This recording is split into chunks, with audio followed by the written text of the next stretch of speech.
Olá, eu sou Renato Coelho e nesse vídeo eu vou mostrar como fazer a consolidação de arquivos com as mais variadas extensões e que tenham layouts totalmente diferentes e consolidar isso em uma única base. Eu vou deixar disponível aqui na descrição desse vídeo o link do repositório desse projeto que eu fiz. E como assim, é um projeto um pouco mais longo, talvez esse vídeo fique um pouco maior do que o do habitual, mas, e também tem a questão de a codificação que eu implementei aqui, ela de certa forma já está pronta, eu só vou mostrar o passo a passo de como é o deploy e o resultado final a partir de todos os metadados e as informações que eu tenho disponível aqui nesse projeto, nesse repositório do GitHub.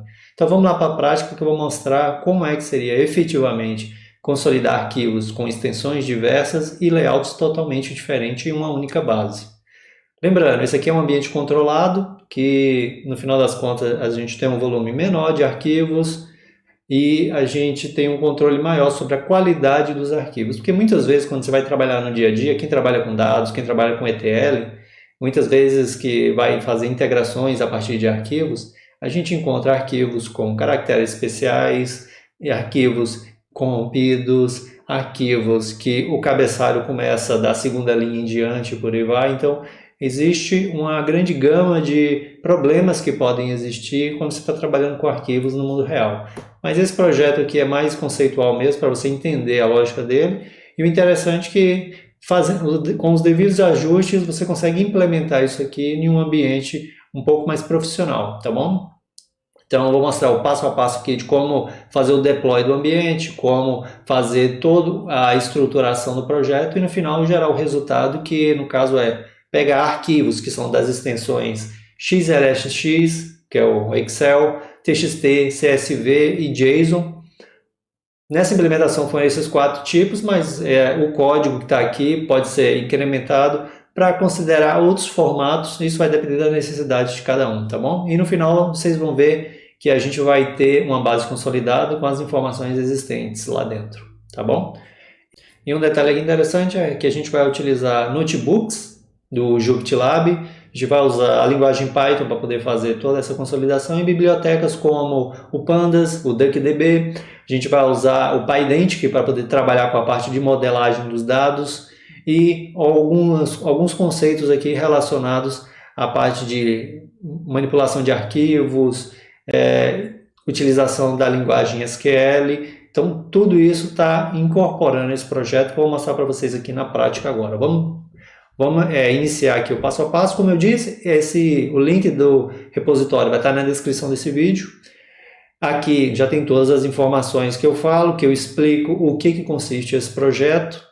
Eu falo quais são os requisitos, o deploy da aplicação e aqui várias informações para a gente poder implementar aqui. Primeiro passo, a gente vai fazer o clone aqui. Eu vou só copiar aqui o link do clone mesmo, o restante eu vou executar direto. Eu vou abrir um terminal aqui, aí eu vou acessar a pasta Downloads e lá dentro eu vou fazer o clone. Então, cadê o comando, que é esse aqui.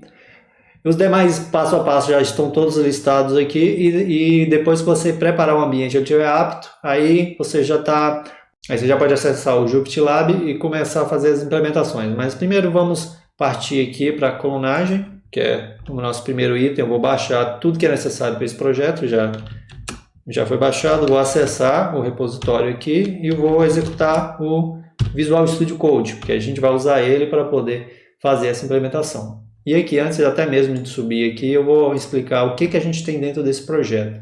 A primeira pasta aqui é o diretório raiz, que simula um diretório, um FTP, um diretório de rede ou algo desse tipo, que tem uma quantidade enorme de, digamos assim, que tem uma grande quantidade de arquivos com várias extensões, formatos e por aí vai, e também um conjunto de diretórios que são armazenados aqui, os arquivos de forma recursiva. Então, por exemplo, a gente tem arquivos TXT, CSV, eu coloquei uns arquivos aqui de forma intencional para dar erro durante essa implementação, que eu vou mostrar como que essas exceções são tratadas nesse projeto, um arquivo Excel.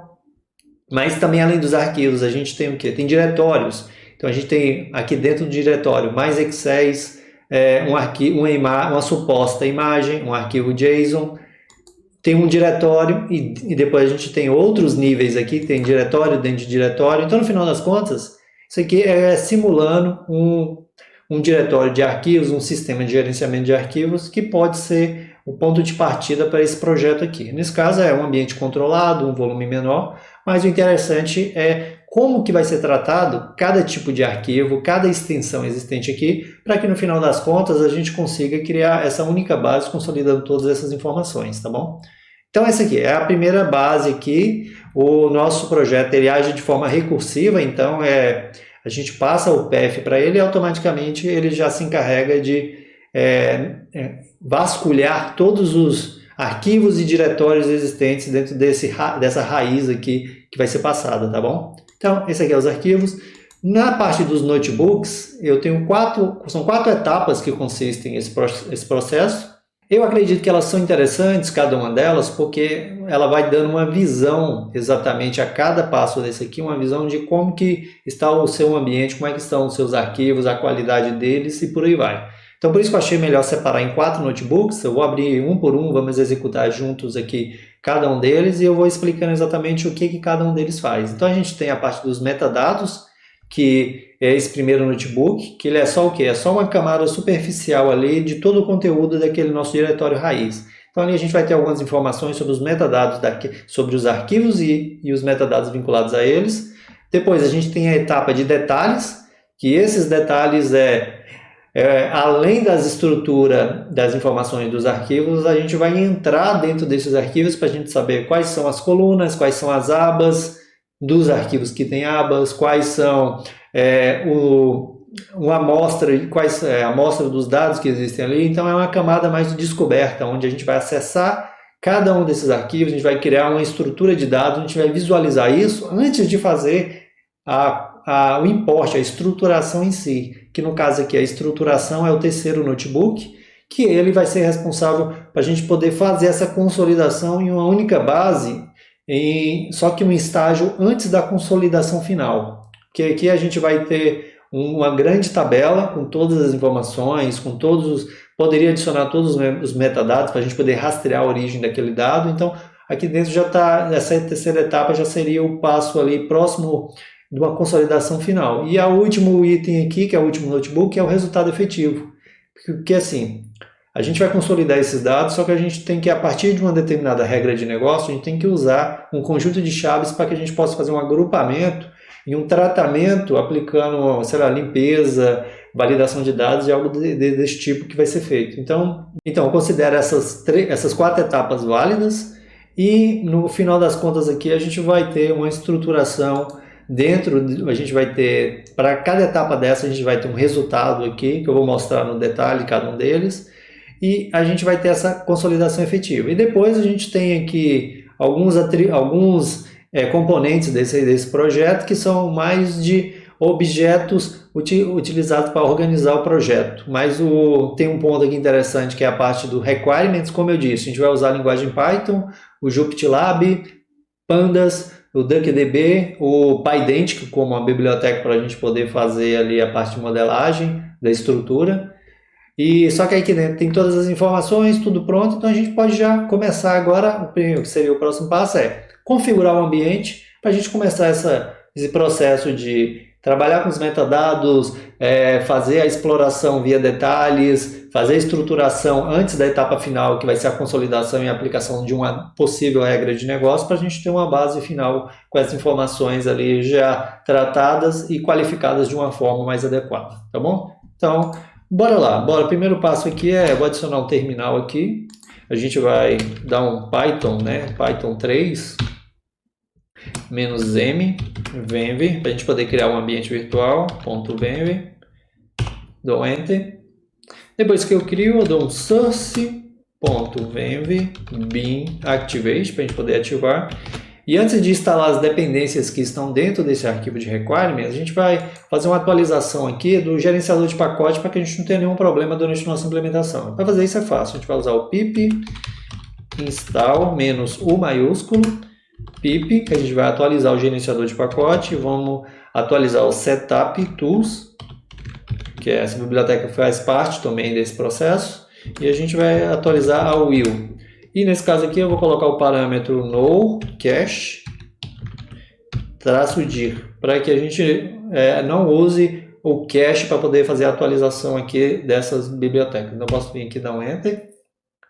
Já está, perfeito, fez. Agora a gente vai fazer a instalação das dependências para a gente poder subir o nosso ambiente aqui. Então, pip install -r, que a gente vai fazer uma instalação de forma recursiva em cima de todas as dependências que tem dentro do nosso arquivo requirements. Então eu posso vir aqui, dou um requirements, e vou usar o mesmo item para, não quero usar o cache aqui para evitar problemas. Cache -dir. Então, posso dar um Enter, ele vai instalar tudo, baixar tudo que é necessário, e a gente já vai ter o nosso ambiente quase pronto aqui, já para subir o nosso Jupyter Lab e começar o nosso processo de consolidação dos arquivos.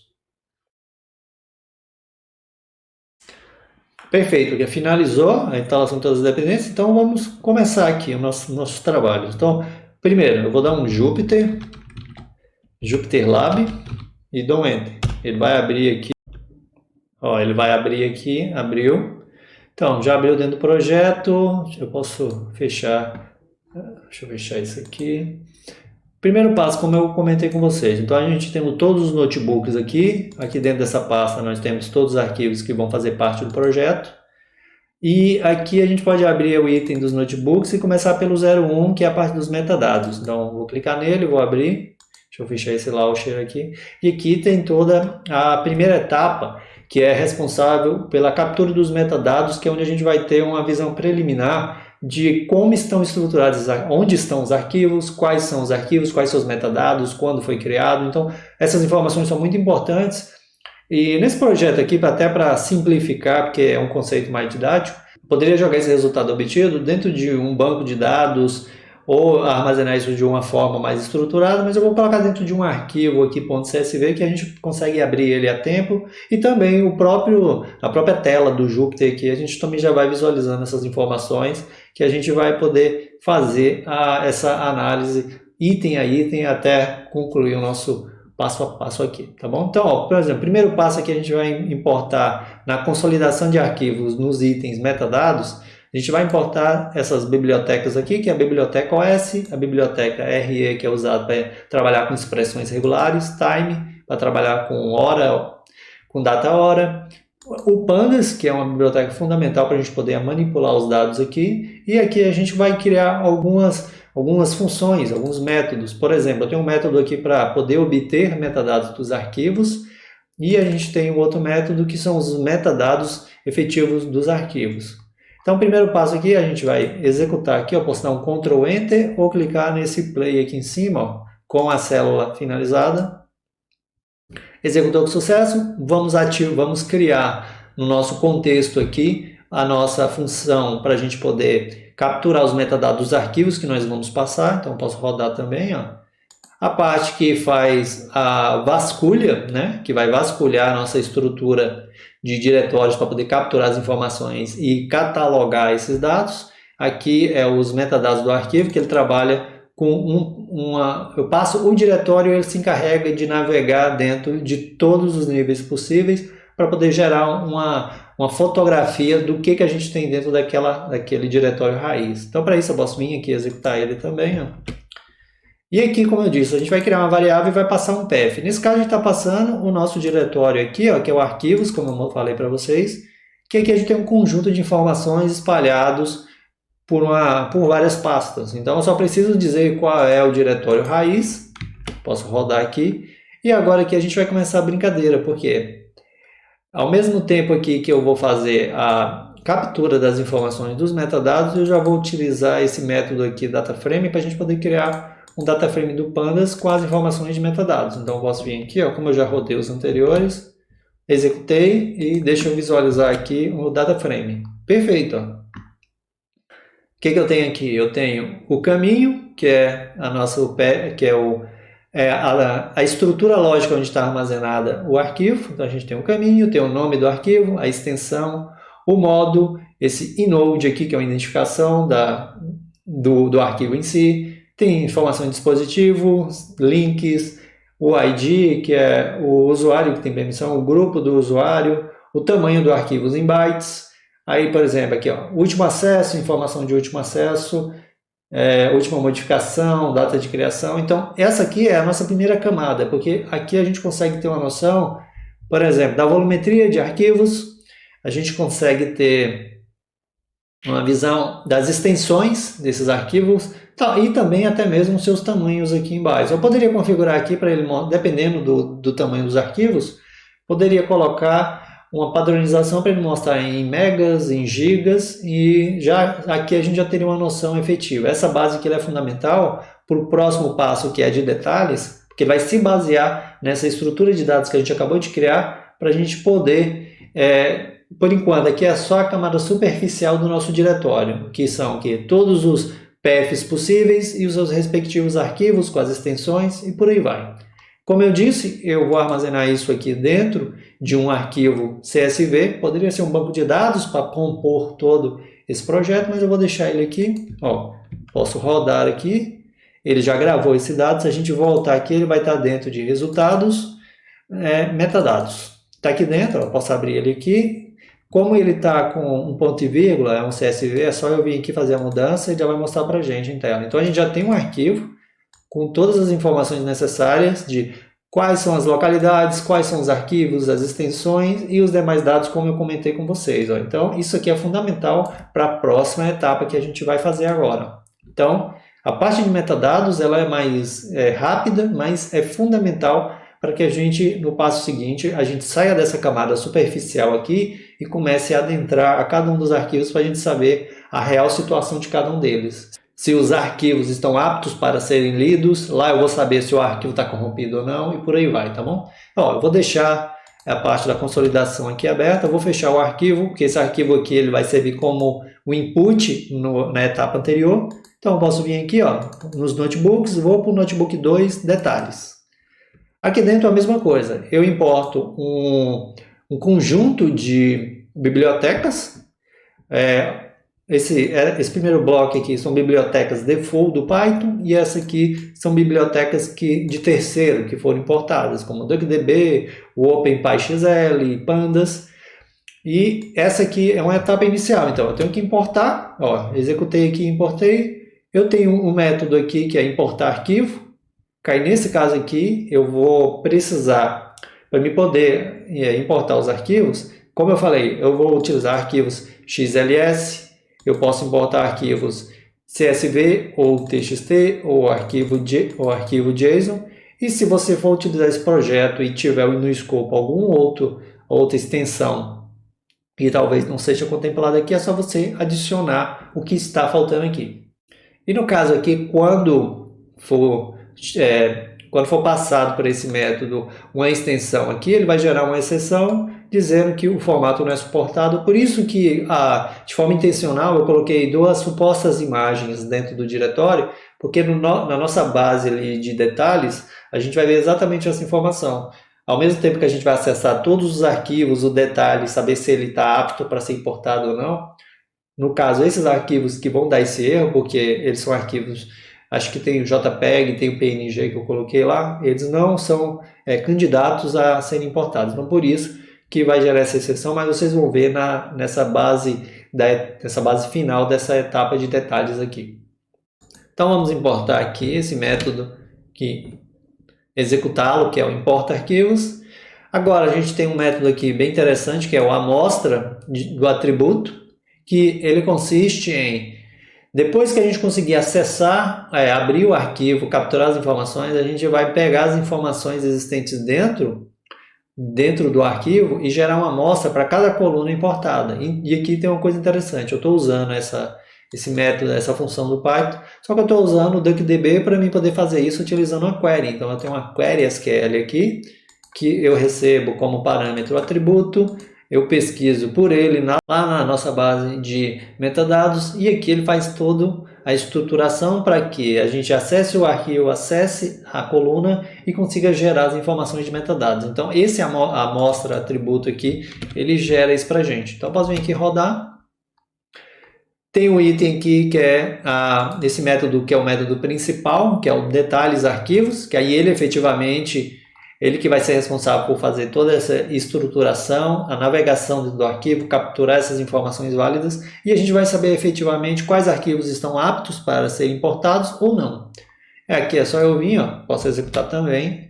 Esse aqui que é a função principal aqui.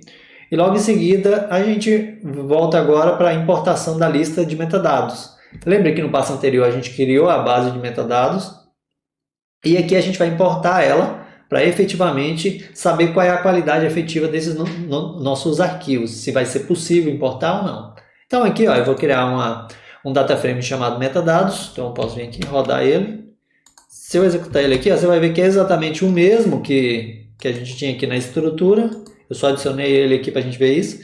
E um ponto interessante é que desse data frame a gente vai capturar agora duas informações importantes, que é o caminho e o nome do arquivo, para que a gente possa passar na nossa função principal, que é essa função aqui, ó, detalhe dos arquivos. Porque ele precisa o quê? Ele precisa de uma lista de arquivos, que aí no caso é caminho, nome do arquivo e extensão, para que eu consiga fazer todo o tratamento aqui.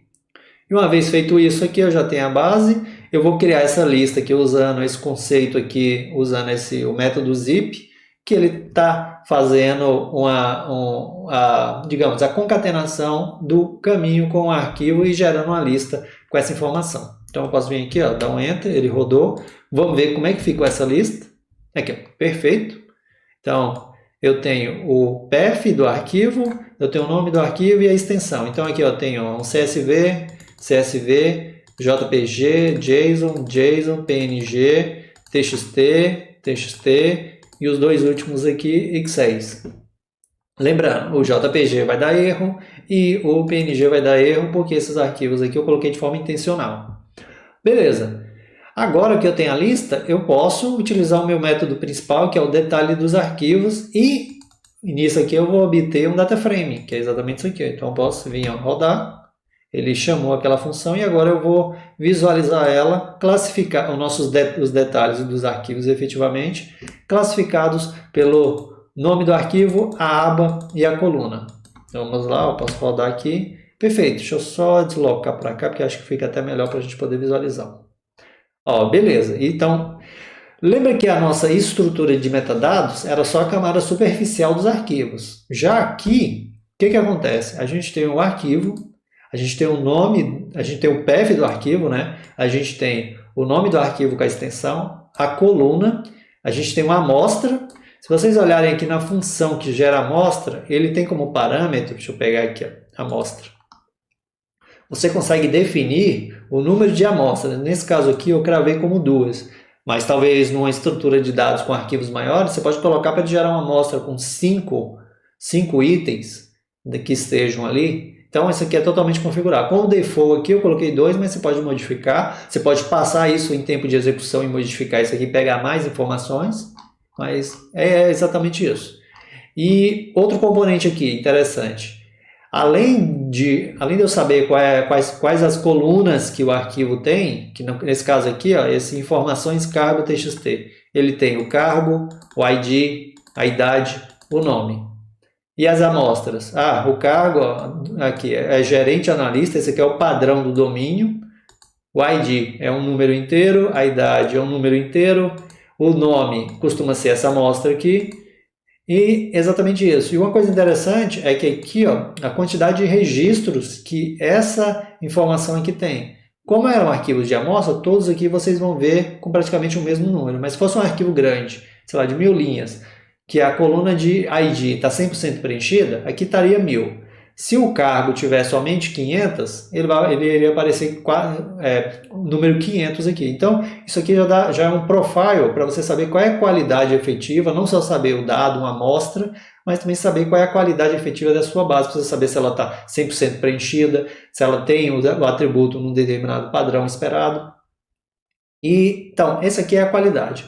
Outro item importantíssimo para o nosso processo, para a etapa de consolidação efetiva desse dado, é no caso dos arquivos que são XLSX, a gente saber qual é a aba. Por quê? Se eu não souber qual é a aba, eu não consigo importar esse arquivo. Eu consigo importar um TXT, um CSV, um JSON, porque eles não têm essa estruturação de abas. Já no caso de um arquivo Excel, eu preciso saber a aba, por isso que eles aqui, se você olhar os Excels, ó, a aba está preenchida, porque isso aqui é fundamental para que na próxima etapa, que é a criação da base completa, eu preciso disso para poder fazer, como é que você diz, a importação adequada de todas as abas. Então, por exemplo, se a gente vier aqui, ó, tem um arquivo que ele tem duas. Ó, esse arquivo aqui, informações projeto, ele tem, ele tem esses atributos, e se a gente olhar aqui, ó, ele tem duas abas. Se eu não tivesse essa informação da aba, eu não conseguiria importar nenhuma delas. Então, por isso que é importantíssimo, ó, um único arquivo, os seus atributos, sua amostra de dados, e o interessante é que a gente tem o Sheet 1 e o Sheet 2 sendo a mesma base de dados. No final das contas, a gente vai ter uma extração dupla desse arquivo. Se ele tivesse 10 abas, 20, 30 ou N abas, ele estaria evidente aqui e seria apto para poder ser importado. Então, essa aqui é a estrutura de detalhes dos arquivos. E eu coloquei aqui a questão das observações, que, por exemplo, está vendo que a gente tem logo depois aqui uma coluna de status? Então, significa que tudo que estiver ok aqui, significa que o arquivo não está corrompido, que eu vou conseguir na etapa seguinte, possivelmente, fazer uma importação correta, e aqui eu tenho as informações que vão subsidiar alguns tratamentos que vão ser aplicados. Que nem eu comentei, os arquivos que foram adicionados com erro de forma intencional, eles aparecem aqui, ó, nas observações, e na coluna de status ele aparece como erro. Por quê? Um JPEG, ele não consegue ser importado pelo Pandas. Até poderia ter uma outra biblioteca para utilizar um processo de OCR, para poder converter a imagem em texto, mas aí seria tema de outro vídeo. É um processo um pouco mais complexo. Aqui a gente está falando de dados, digamos, semi-estruturados, porque a gente está trabalhando com JSON, poderia estar usando XML ou qualquer outro formato desse, que o dado é um pouco mais amigável e talvez seria possível trazer essa informação. Já no caso de imagens, realmente não é possível fazer, pelo menos no escopo desse projeto, fazer importação. Só que aqui nessa minha visualização eu consigo saber exatamente. Ó. Vamos dizer que eu tinha 300 arquivos, só que 2 deles aqui eu não consigo importar. Então, nesse estágio aqui eu consigo evidenciar isso. Beleza. E nessa última coluna aqui, eu até botei uma observação, é que no mundo real, você vai, nesse ambiente controlado, você rodou esse processo de detalhe e todos os arquivos trouxeram de forma perfeita o nome, trouxe a amostra adequada, estava preenchido. Só que muitas vezes na vida real vão ter arquivos que quando você vai visualizar aqui, ó, o cabeçalho começa da segunda ou da terceira linha em diante, ele não vai ter uma amostra de dados adequada para você poder fazer uma inferência. Então, como esse aqui é um ambiente controlado, você vai ter essa informação.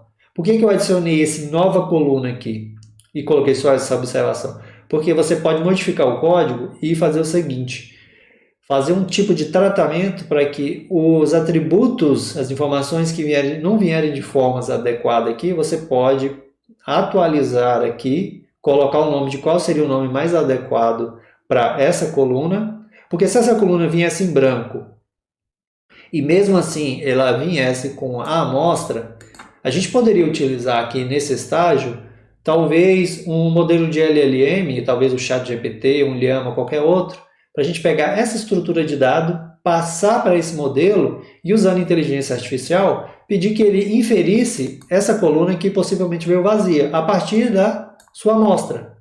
E você poderia preencher aqui essa informação para não apagar a estrutura, o rastro da informação original, mas também ter essa definição. Porque, por exemplo, quando a gente fala de poucos arquivos, você poderia vir aqui, adicionar o nome correto aqui na nova coluna, manualmente, ou talvez de uma forma semi-automática. Mas, se a gente vai falando de uma quantidade muito grande de dados, então, o legal da amostra é que, se você não tiver o nome do atributo, você consegue fazer a inferência do que possivelmente poderia ser o nome do atributo mais adequado aqui. E nesse caso, a sugestão que eu dei é, se eu não tiver possivelmente um nome correto ou não tiver preenchido, mas se eu tiver a amostra aqui, eu já consigo inferir. Por exemplo, se aqui tivesse vazio ao invés de nome, quando eu batesse o olho aqui, eu saberia que a amostra é Ana e Bruno. Então, eu já consigo determinar com uma certa assertividade que aqui a coluna mais adequada, o nome, é efetivamente o termo nome. E assim eu poderia fazer para todos os outros. Então só por isso que eu coloquei aqui. Mas na próxima etapa a gente vai utilizar o caminho, o nome do arquivo e a aba dele. Que isso aqui vai ser fundamental para a gente poder fazer a consolidação efetiva. Tá bom? E como eu disse, a gente vai vir aqui e vai gravar isso em uma base em CSV que vai ser subsídio para a terceira etapa, que é a etapa da consolidação dos dados. Então eu posso vir aqui rodar, rodou com sucesso, eu posso ir lá dentro da nossa parte de resultados, deixa eu abrir aqui, resultados, detalhes, e aqui tem o arquivo, consolidação. A mesma coisa, é só mudar aqui o delimitador para poder... Mudei aqui e aqui a gente já tem disponível. Mesmo porque nessa camada aqui a gente está visualizando dentro do notebook. Aqui a gente colocou em uma base externa que a gente vai usar na próxima etapa para poder fazer a análise. E lembrando, essa base aqui, só aqui você já consegue saber qual é a qualidade efetiva dos dados que você vai trabalhar. Você poderia criar um relatório dizendo quais arquivos estão aptos para serem importados, quais as extensões, quais as suas quantidades, os que não estão aptos para exportar. Então, por exemplo, se eu tivesse algum arquivo corrompido, na mensagem de observações apareceria aqui uma mensagem um pouco mais próxima do que seria o possível problema que impactou. Porque como aqui os arquivos só não são suportados pelo processo, ele diz que o arquivo não está apto. Mas, por exemplo, se for um arquivo corrompido, vai aparecer uma mensagem aqui que possivelmente, talvez, eu acredito que ajude a entender o que aconteceu efetivamente com aquele arquivo. Então, isso aqui é uma visão da qualidade efetiva dos dados que você está trabalhando, tá bom? Então, beleza, já passamos pelos metadados, passamos pelos detalhes, e agora a gente vai para o terceiro notebook, deixa eu voltar aqui, a estruturação efetiva. A mesma coisa, essa etapa aqui a gente vai usar duas bibliotecas interessantes, porque a gente vai usar o Pandas para importar o dado e a gente vai usar o DuckDB em alguns estágios para a gente poder fazer a modelagem utilizando a linguagem SQL, que acaba sendo uma linguagem mais amigável, mais simples de se trabalhar para quem é dessa área de dados e já conhece banco de dados, tem essa visão, consegue trabalhar de forma mais tranquila com a linguagem SQL. Então, aqui é a mesma lógica, eu posso importar essas duas bibliotecas. Logo no primeiro passo aqui, eu já vou transformar a minha base de detalhes do estágio anterior numa base de atributos. E aqui eu vou só dar um header aqui, que é o mesmo resultado da anterior. Estou pegando tudo aqui, todas as colunas. Só que aqui tem um detalhe. O que vai acontecer? Aqui eu vou fazer uma seleção. Eu vou fazer uma consolidação, porque aqui eu tenho uma visão macro de toda a minha estrutura de dados.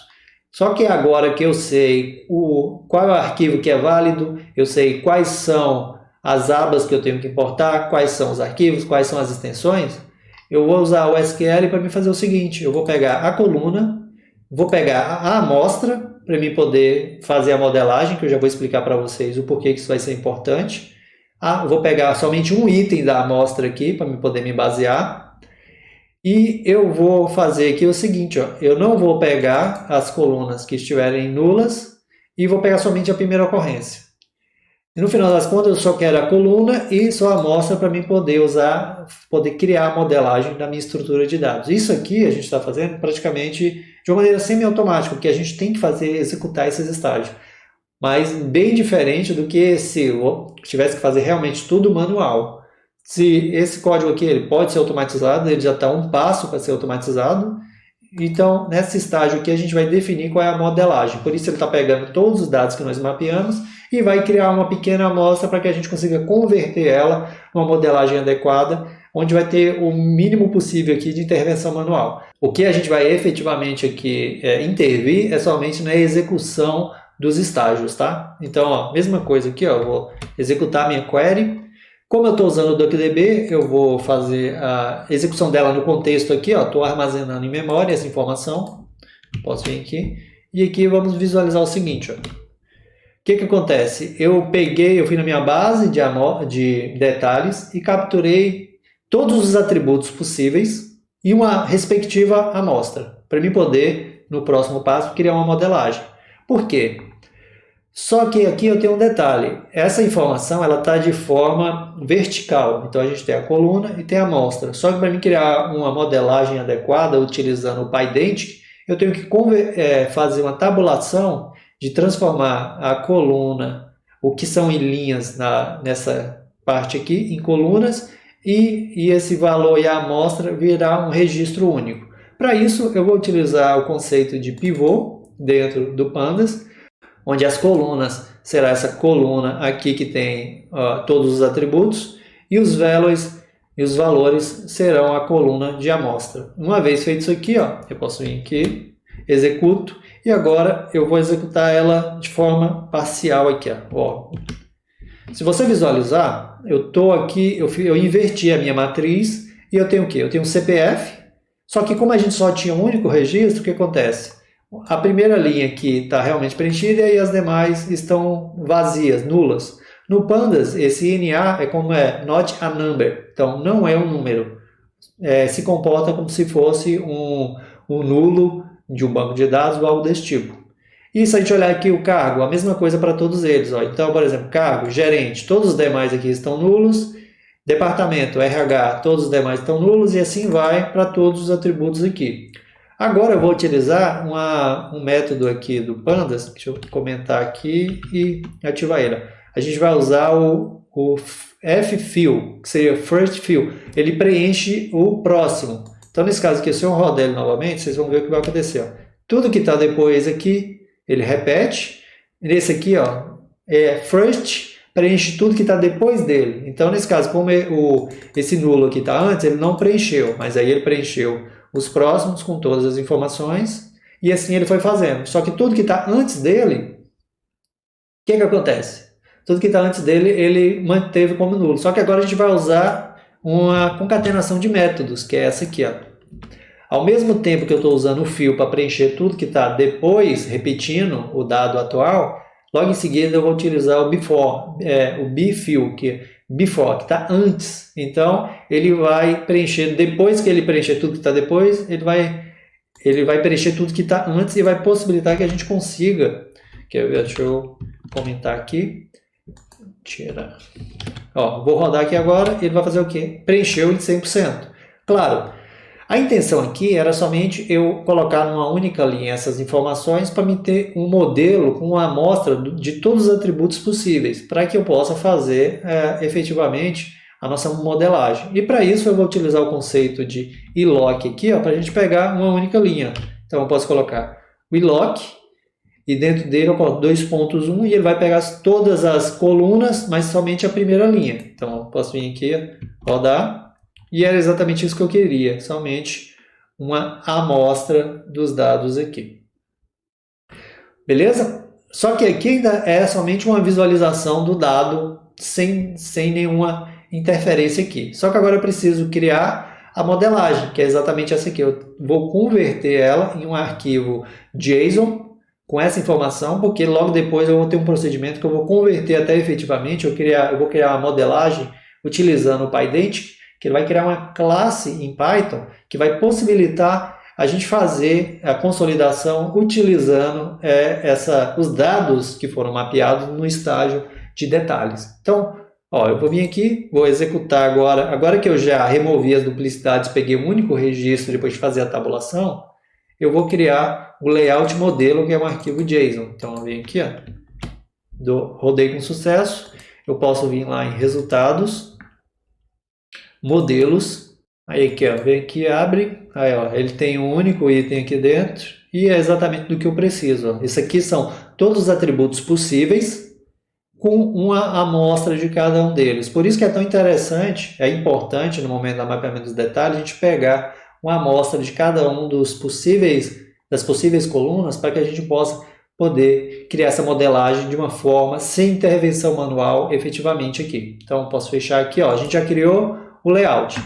Logo depois a gente vai criar um modelo de dados geral, que aí o modelo de dados geral a gente vai fazer o quê? A gente vai converter aquele JSON num JSON esquema. O JSON esquema nada mais é do que uma representação de uma estrutura de dados, e nesse caso aqui a gente vai se basear no nosso layout do modelo que tem todos os atributos possíveis.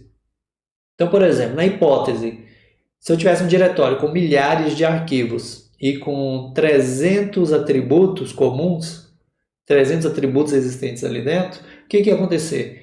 eu iria pegar e esse meu JSON ele seria um modelo com 300 possíveis atributos.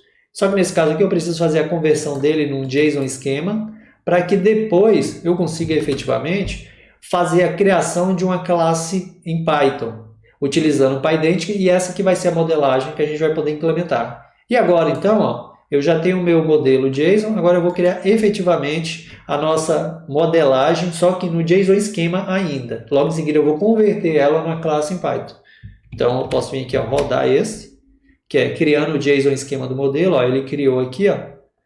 Posso vir aqui, ó, e exatamente isso, é um JSON também. Aqui dentro ele tem os atributos, só que diferente do layout do modelo, aqui ele já passa qual é a tipificação, ó. Tipificação, e-mail, porque isso aqui vai ser fundamental. Se teríamos 300 atributos aqui que iria utilizar para poder criar a classe em Python. E se você reparar aqui, ó, intencionalmente, todos aqui são como strings que são definidos, porque como string, como a gente ainda está numa etapa só de consolidação e não está fazendo ainda a parte da qualidade efetiva do dado armazenado, a gente não vai colocar uma tipificação diferente dessa para não fazer o expurgo de dados de forma inadequada. Só depois que a gente consolidar tudo e importar é que a gente passa por uma camada de qualidade, de tratamento daquela informação para poder não perder ou perder o mínimo possível de dado durante essa consolidação. Então eu posso fechar aqui o JSON esquema, que é esse modelo intermediário, digamos assim. E agora, como eu disse, a gente vai fazer o quê? A gente vai criar a modelagem utilizando essa biblioteca Data Model CodeGen. Então, ela vai ser responsável por fazer a criação de uma classe em Python que vai contemplar todos os atributos do nosso processo. Primeiro passo aqui que a gente fez foi criar uma amostra de JSON, que seria uma base inicial para a gente poder fazer a conversão. A etapa intermediária era converter o JSON em um JSON esquema, que é uma representação desse JSON, dos metadados ali. E agora a gente vai criar uma classe em Python. Se a gente olhar aqui, ó, dentro dos notebooks não tem nada, ó, só tem efetivamente os notebooks. Agora a gente vai criar nossa classe em Python utilizando esse comando aqui. Uma coisa legal do notebook é que os comandos do Linux, você consegue executar eles colocando uma exclamação, então significa que o que eu rodar aqui seria a mesma coisa de eu estar usando o terminal do Linux para poder fazer uma execução, só que ele aplica nesse contexto aqui. Então, no momento que eu estou criando essa pasta chamada modelo, estou pegando o meu arquivo JSON esquema, que é do tipo JSON esquema, e vou criar uma classe em Python com o PyDentic, que é a biblioteca que eu estou usando aqui, para poder efetivamente fazer essa modelagem de uma forma mais adequada. Então eu posso vir aqui e rodar, ó, rodei esse estágio, ele já rodou com sucesso, vai aparecer, deixa eu atualizar aqui, ó, já apareceu aqui a nossa classe, nesse caso aqui seria um pacote, ó, modelo, o nosso arquivo em Python, então eu posso abrir, então já está aqui, ó, ele gera de forma automática, tem aqui a data, a hora que foi gerada, qual é o nome do arquivo. E uma coisa interessante aqui é que ele criou uma classe chamada Todas as Colunas, onde eu tenho CPF, cargo, departamento, todos são opcionais, tem que ter esse ponto de atenção no momento que você for criar lá. Quando você coloca no JSON esquema, ele criou um JSON esquema que não criava constraints, que não obrigava que o dado fosse de um determinado tipo. Para lembrar a mesma coisa que eu comentei agora há pouco, para que a gente não perca nenhum tipo de informação nessa etapa que ainda é a consolidação e não a limpeza. Então, se tivesse, como eu disse, se tivesse 300, 400, 500 atributos, eles apareceriam todos aqui listados e seriam utilizados na etapa seguinte para a gente poder fazer a consolidação de todas essas informações, tá bom? Então essa aqui é a etapa da modelagem em si desses dados. E agora a gente vai fazer o seguinte: todos os arquivos aptos a serem importados lá do nosso diretório raiz, eles vão ser convertidos em JSON. Por quê? A representação do JSON, a gente consegue converter ela em um dicionário do Python, e esse dicionário a gente consegue passar ele, digamos assim, por essa classe que foi criada do modelo, e ele faz a consolidação de manter todos os atributos que existem na representação no arquivo que eu estou passando, e nos demais ele mantém um atributo, só que ele não preenche com nada. Então, no final das contas, se um arquivo tiver uma coluna e o meu modelo tiver 10 colunas, ele só vai preencher aquela, mas ele vai manter todos os demais para que no final eu consiga fazer a consolidação. Então, logo aqui nessa etapa, eu importo algumas bibliotecas, lembrando, essas primeiras aqui são bibliotecas padrões do Python, e aqui as conhecidas Panda e DuckDB, que consiste no seguinte item. Eu vou gerar agora, eu vou pegar todos os arquivos XML, JSON, TXT, CSV, todos aqueles arquivos aptos para fazer importação, e vou pegar eles e vou converter tudo em JSON, para que depois eu passe pela modelagem que eu criei no PyDent e efetivamente eu consiga fazer a consolidação com todos os atributos possíveis e preenchidos da forma adequada. Então, para isso, eu posso vir aqui, ó, executar esse estágio. Aqui eu vou importar novamente agora os detalhes, porque eu preciso dos detalhes aqui para mim poder fazer o seguinte, ó, eu vou importar eles, deixa eu executar ele aqui, ó, mostrar. O que acontece? Eu vou capturar aqui todas as informações que são os arquivos aptos com o caminho, arquivo e a aba. E se vocês verem aqui, tem aquele detalhe. Quando eu importei o arquivo novamente de detalhes, os dados que não estavam preenchidos, ele trata como não. Então, por isso que aqui, antes de efetivamente eu fazer a extração do caminho, arquivo e da aba, eu vou utilizar esse método aqui do Pandas para poder tudo que tiver como none ou nulo, preencher como vazio, porque vai ser importante nesse estágio. Ó. Então eu rodo aqui, tá vendo que eu rodei aqui antes para visualizar e ele estava desse formato aqui. Agora, quando eu removi tudo que era nulo ou none por vazio, ele vai desaparecer e já desapareceu. E agora, quando eu for capturar os dados válidos aqui, efetivamente eu consigo só pegar as informações que são os arquivos aptos para importar. Como é que eu vou fazer isso? Eu vou na base de detalhes e vou fazer um select, conforme está aqui. Então, eu vou dar um distinct, vou pegar o caminho, vou pegar o arquivo e vou pegar a aba. Em cima do nosso data frame aqui, ó, que é o detalhes dos arquivos. Só que eu tenho que pegar somente o status OK, porque aqui dentro a gente tem arquivo que não é apto. Então, nesse estágio que eu vou converter todos eles em JSON para depois fazer a modelagem final, eu não vou pegar arquivos inválidos, porque senão no momento que eu for rodar o meu motor ali, que vai fazer a conversão, ele vai dar erro, porque ele não vai conseguir importar, porque a gente já sabe aqui que no estágio anterior ele disse que esse arquivo não abriu por uma determinada causa. Então, nesse caso aqui é uma query simples, posso rodar ela. Mesma coisa aqui, estou usando o DuckDB com armazenamento, estou armazenando na memória e estou trazendo as informações daquela query ali, em cima da nossa base de detalhes. Deixa eu abrir aqui. Então, depois que eu trouxe aqui na minha query, fazendo a estruturação, o que eu tenho? Uma lista de tuplas que tem o caminho, o nome do arquivo e a aba. Você vai ver que a aba só vai estar preenchida nos arquivos XLSX. Já nos demais arquivos, a aba vai estar com a sua posição vazia, porque ela não é útil nesse contexto. E agora aqui, eu vou utilizar efetivamente o gera arquivo JSON, que é o método que foi criado aqui anterior, o método que vai fazer essa conversão. Então, nesse caso aqui, eu já tenho todos os arquivos, tenho tudo aqui, e só vou usar esse for para ele interagir, e aqui ele já vai mostrando exatamente cada um que ele vai converter. Então, nesse caso, eu posso vir aqui, dar um Enter. Pronto, já converteu com sucesso todos os arquivos possíveis. Se a gente for lá na nossa base de resultados, esses dados aqui eles estão sendo gravados nessa pasta temporária, porque são arquivos que vão ser descartados depois. Então, aqui, dentro de temp JSON, tem todas as informações aqui, de todos os arquivos. Aí, lembrando, como esses aqui são os JSON, eles estão seguindo a mesma lógica de um arquivo deve ter 3 atributos, outro tem 4, tem 5, tem atributos comuns, tem atributos únicos, mas o importante é que todos já foram mapeados lá no estágio anterior, onde eu criei a modelagem ali da classe, e depois, quando eu passar pelo processamento da consolidação efetiva, eles já vão ser estruturados em uma única estrutura. E agora aqui, para a gente poder partir para o próximo item, que é a consolidação de todos os arquivos JSON, eu vou utilizar, eu vou efetivamente fazer a importação da nossa classe modelo, né, que está aqui dentro de notebooks, que foi criada de forma automática.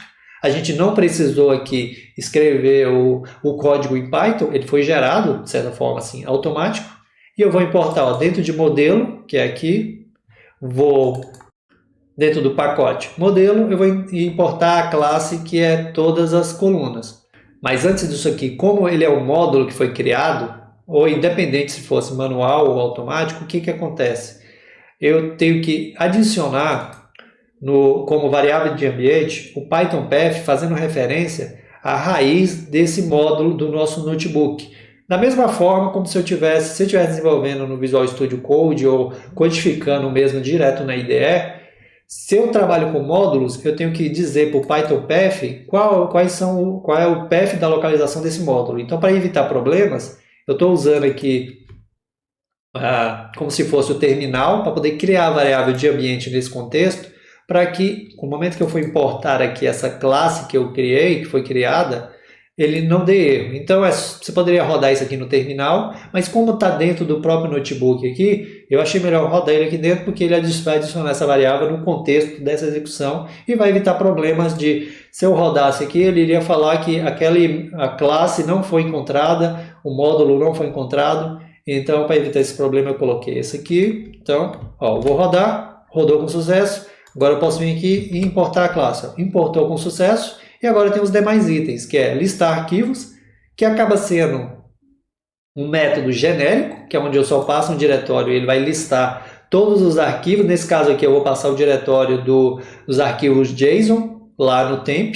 Então eu vou passar ele vai fazer a listagem e vai retornar as informações em forma de lista. E aqui a consolidação, que é o método principal, que aí ele vai receber ali os arquivos JSON, que vai ser uma lista, vai passar por todo o processamento e vai efetivamente, agora aqui que é o interessante, ele vai importar o arquivo, o JSON, ele vai carregar ele como um dicionário do Python e depois ele vai fazer efetivamente aqui a conversão de passar pelo nosso modelo. O que vai acontecer? Cada JSON aqui, ó, dos dados, ele vai passar pela classe o registro que ele pegou de dentro lá dos JSON e vai transformar no dicionário. Lembrando, quando você usa essa forma de modelagem de dados utilizando a biblioteca PyDent, que você cria uma classe, se você estiver utilizando a classe sem as constraints lá, que ele não vai dar o erro, o que ele vai fazer? Se eu pegar o dicionário com um atributo e o modelo com 5, quando ele fizer o acoplamento ali, ele vai manter os 5 atributos e vai preencher só o atributo que existe por padrão do dicionário, que é exatamente o que eu quero aqui.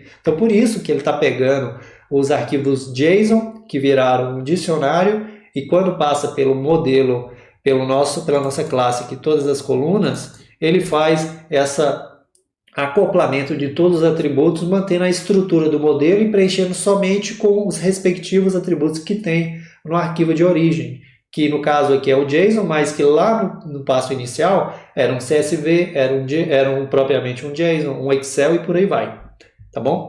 E logo depois que ele fazer isso aqui, ele vai fazer a consolidação e vai gravar o arquivo final aqui, ó, dentro da raiz aqui do nosso processo, que é dentro de resultados, consolidação, que ainda é uma etapa próxima da final aqui. Mas para a gente poder fazer isso agora, é só vir aqui, ó, executar a nossa classe de consolidação.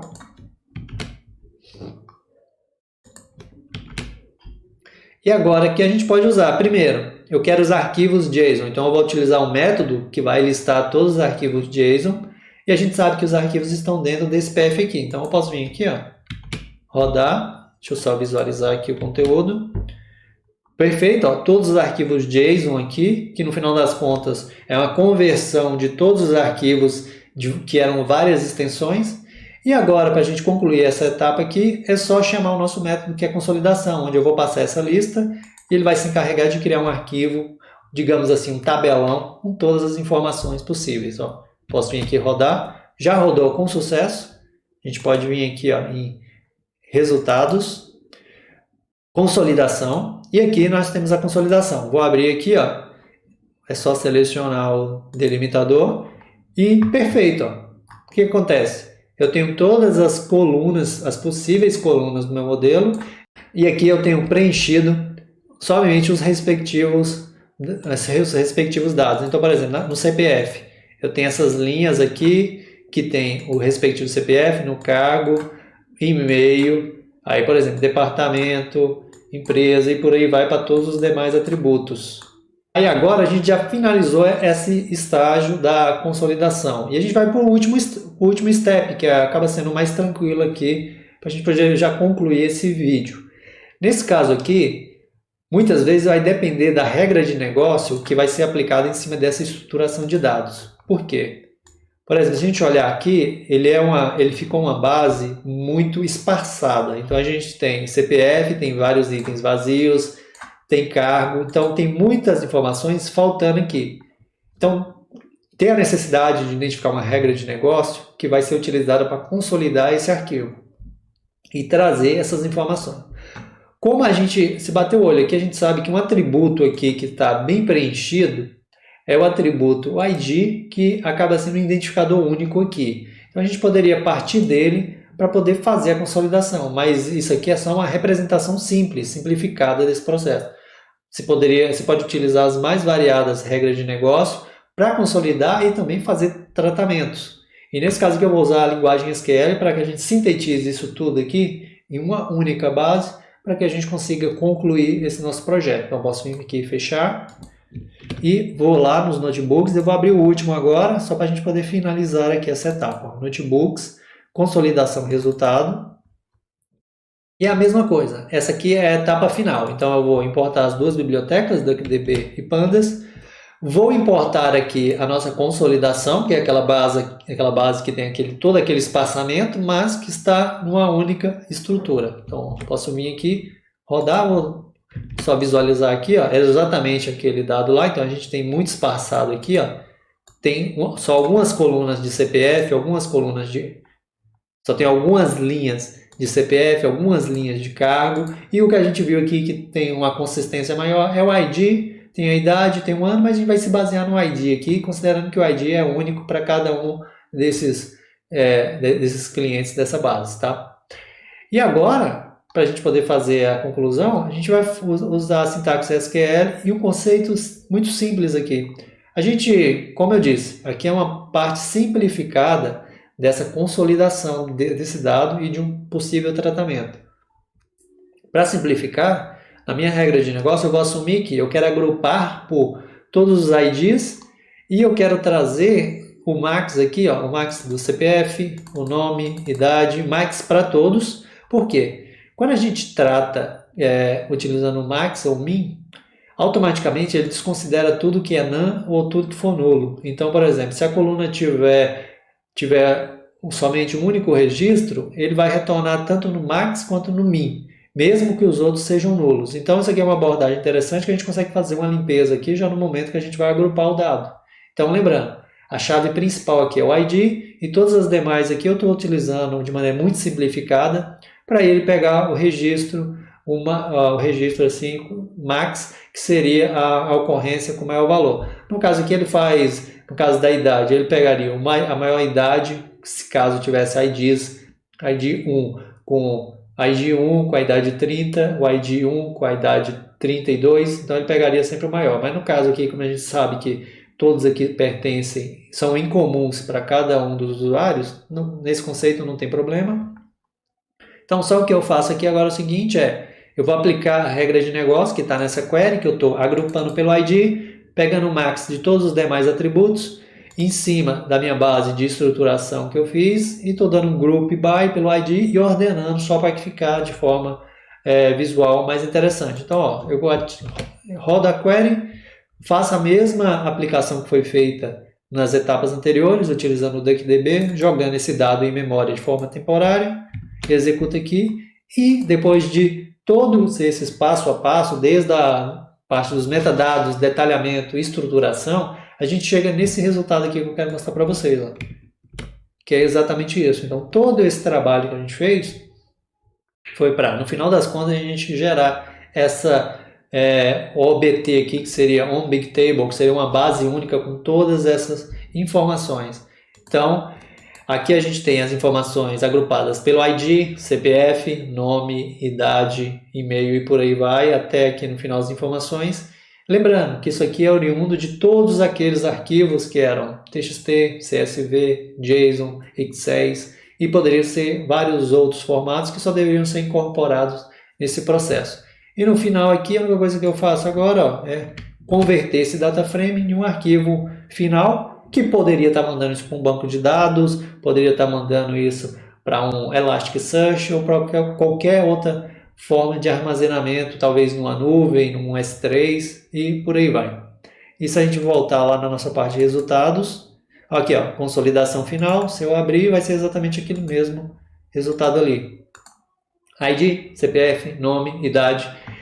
O interessante desse projeto é que a intervenção que teve aqui manual foi só de execução do passo a passo. Então, se você quiser utilizar ele para automatizar essas etapas, a gente acaba criando, de certa forma, um processo de consolidação de arquivos que, se fosse feito manual, seria muito trabalhoso, utilizando só esses steps aqui, fazendo um ajuste ou outro, caso a necessidade aqui, mas interessante que aqui a gente consegue ver que a partir de todos os arquivos que estavam aqui dentro, ó, arquivos, diretórios, diretório dentro de diretório, todos os arquivos aptos para importar foram importados e no final das contas gerou exatamente essa nossa estrutura aqui, onde efetivamente, dependendo da regra de modelagem que você vai aplicar aqui nesse último estágio, você pode